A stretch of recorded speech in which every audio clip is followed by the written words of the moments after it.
Hello! Today, we're recapping Predators movie, a thrilling sci-fi action film about a group of elite warriors parachuted into an unfamiliar jungle and are hunted by members of a merciless alien race. Enjoy the journey. An unconscious man is falling rapidly through the sky. His name is Royce. He awakens in time to deploy his parachute before plummeting through a dense stand of trees, hitting the ground in the jungle and knocking himself unconscious again. A few moments later, he awakens once more, clueless about his whereabouts or how he got there, but at least he still possesses his mercenary weapons and attire. Next to him, another man falls at that exact moment. Cuchillo, a member of the Mexican cartel, points his gun at Royce, but before either can respond, a third man appears in their path. He perishes on impact because his parachute failed to open. Unexpectedly, someone starts shooting at them, and Royce moves swiftly to escape the gunshots and emerge behind the assailant. Nikolai is a commando from Russia, and being in a war is the last thing he recalls. Cuchillo and Royce experience the same thing. They were going about their daily lives when they were struck unconscious by a bright light, and then suddenly appeared above the clouds. They turn around and discover Isabel, an Israel Defense Forces sniper, pointing her gun at them. She explains that although she has visited many jungles, she cannot identify this one, and that she observed more individuals tumbling. They decide to head out together in search of the others, unaware that Hanzo, a Yakuza member nearby, is observing them. He attempts to trail them, but removes his shoes when they make contact with the mud.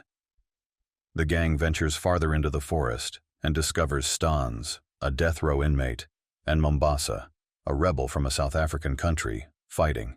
When the men see each other, they decide to stay together and put an end to their fight.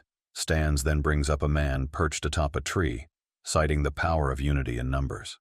"I'm Dr. Edwin," he says, whose parachute became lodged in a tree branch. Royce shoots the branch to save him, then makes Edwin fall into a lake.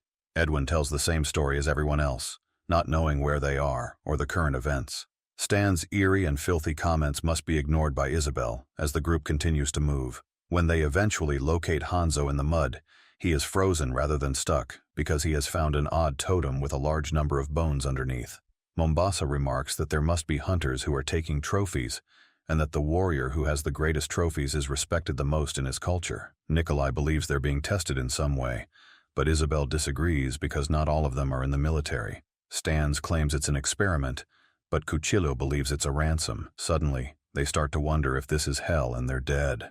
Royce cuts them all off and states that it doesn't matter why. They just need to figure out a way out. Following Royce, the group makes their way through the jungle. Nikolai desires to caress a lovely flower, but Edwin stops him, warning that it's toxic and would result in complete paralysis. With gratitude, Nikolai pledges to keep Edwin safe going forward.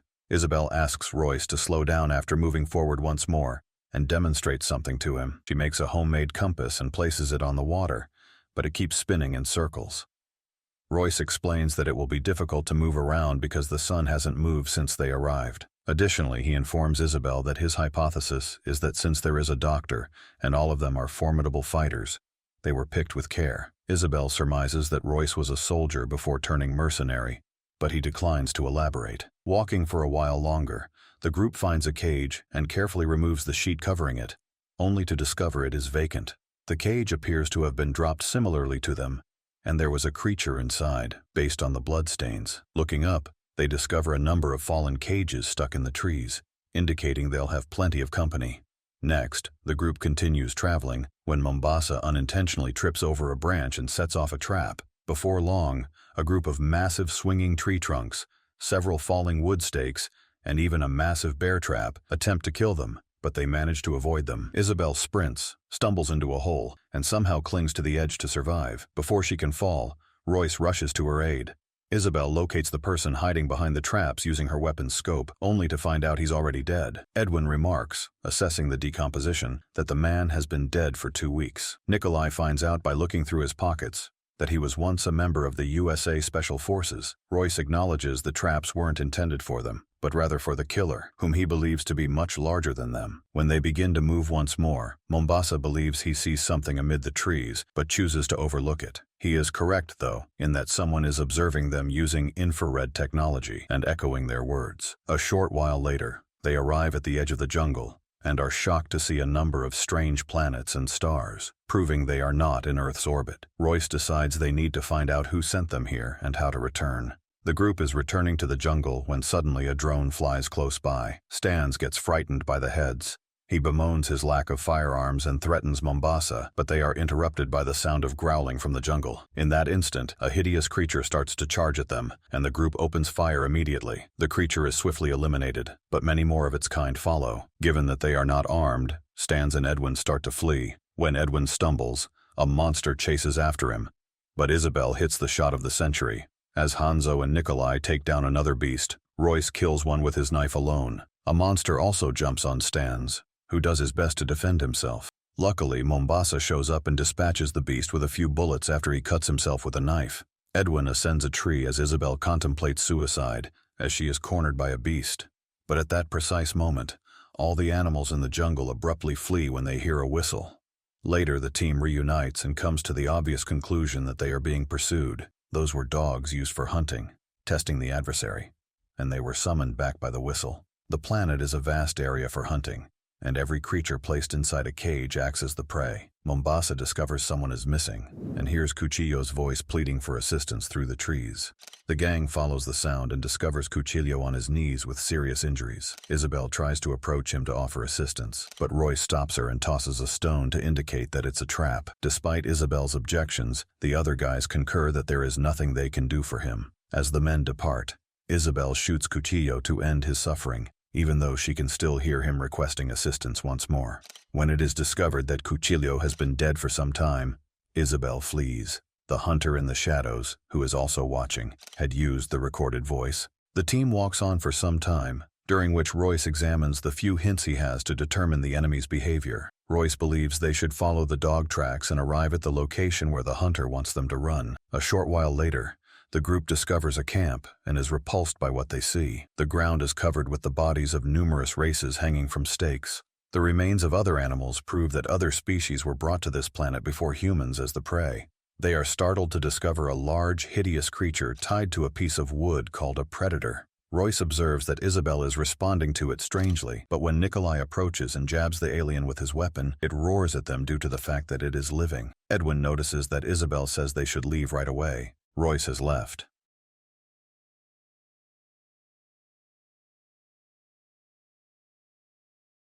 The other guys assist him, and a large burst of bullets reveals that the hunter is a cloaking device using Predator. The group starts to flee as the Predator fires lasers at them, scattering flames and explosions everywhere. In their attempt to flee, the group tumbles down a slope and plummets into a river from a cliff. They swim to safety, unaware that a drone locates them, and returns to the camp, where it becomes apparent that 3 predators are out hunting. As soon as everyone is secure, Isabel strikes Royce for using them as bait in a cave. Royce doesn't regret it, though, because they can now identify their assailant and learn some information about their capabilities and hunting strategies. Royce confronts Isabel, claiming that she must have seen a predator before based on her response to it. Isabel acknowledges that she has heard a tale of aliens resembling these in Guatemala in 1987, a reference to the first film. Royce desires to schedule an ambush, and the others agree to assist by forming a protective perimeter and pressing the predators into a choke point. As they take their places in the jungle, Isabel uses her scope to spot movement among the trees. However, Royce believes the enemy may be aware of the traps because they are not attacking them. They modify the strategy and use Edwin as bait, causing him to flee through the jungle until the enemy starts to pursue him. After Isabel dispatches the hunter with her sniper rifle, the group moves toward the body to learn it's not a predator, but rather another caged victim. However, this isn't the case. She killed the creature because her shot missed,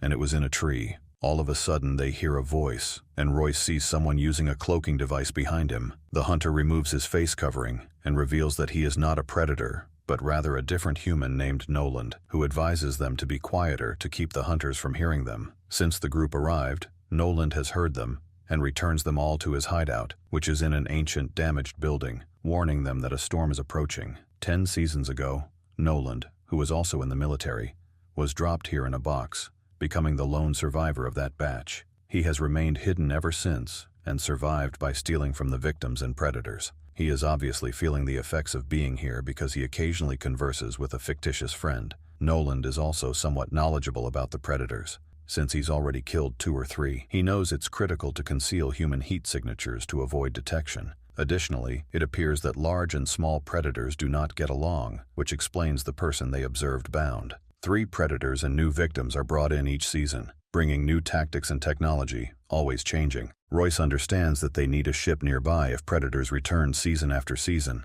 but they wouldn't be able to pilot it, as Noland notes. Noland then retires to his bed, and the group converses for some time. Stans displays an eerie tattoo to Edwin, while Nikolai shows him a photo of his sister. When Hanzo discovers a samurai sword and remarks on it, Edwin comes to understand that he can converse in English. When he asks why Hanzo hasn't spoken to him yet, he confesses that he's gone mute as a form of discipline for talking too much. Royce hears Isabel's theory that they were picked because, as predators on Earth, they were also monsters. But Royce is driven to locate the ship. He believes he can persuade the captured predator in the camp to fly it, since a friend of the enemy is also the enemy's enemy. Abruptly, the room fills with smoke, and they learn that Noland has vanished. Since the door is obstructed, Edwin believes Noland is attempting to kill them, to take everything from them. Royce is seen outside fanning the fire, while Noland detonates a bomb against the wall, sending Noland fleeing, but the wall isn't even cracked. Royce purposely made noise to draw the attention of a passing predator, rather than trying to break it. The plan is successful.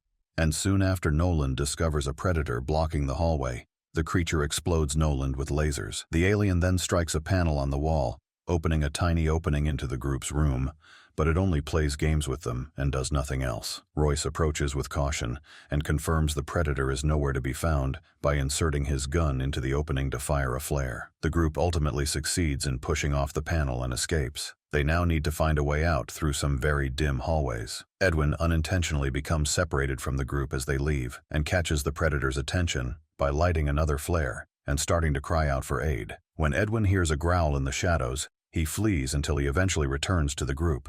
He implores for assistance, but the group decides to move on without him. The predator then materializes in front of Edwin, but Nikolai intervenes to stop it before it can launch an assault. Edwin flees as Nikolai battles the alien, but his time is brief. After stabbing Nikolai, the predator uses its blade to lift him up. Consequently, Nikolai seizes the opportunity to spit in the alien's face before setting off a detonator. A shockwave tears through the ship and kills them both, but the group escapes precisely when needed. Stans starts celebrating their success in killing an alien outside the ship, only to have a predator abruptly knock him down and turn off its invisibility. Stans leaps in to stop the beast from killing Royce and begins stabbing the predator while yelling at the others to take off. The predator, enraged at having lost its meal, hurls Stans to the ground and rips out his backbone. Then, as it roars, the third predator begins to pursue the running group's tracks. Hanzo discovers they are being followed and alerts them, staying behind to buy time while the others depart. Following the departure of the final 3, Hanzo removes his jacket and draws his katana just in time to be discovered by the predator, who also removes its blade. A brutal sword fight breaks out, and even though Hanzo is pushed away several times by the alien's strength, he cuts its stomach. Following their fight, they continue to trade blows, attacking one another simultaneously and both going down, passing away simultaneously as well. Meanwhile, Edwin unintentionally steps on a trap and becomes incapacitated. Royce notes that Edwin is now dead, and that the purpose of the trap was to contain the enemy rather than kill. Edwin demonstrates why Royce says they should either booby-trap Edwin or leave him behind. Isabel won't leave Edwin behind or harm him, so Royce disappears alone. A short while later, Royce arrives at the camp and speaks with the captured predator, granting freedom in return for vacating this world. Upon the alien's confirmation that it comprehends, Royce releases him by cutting the chains.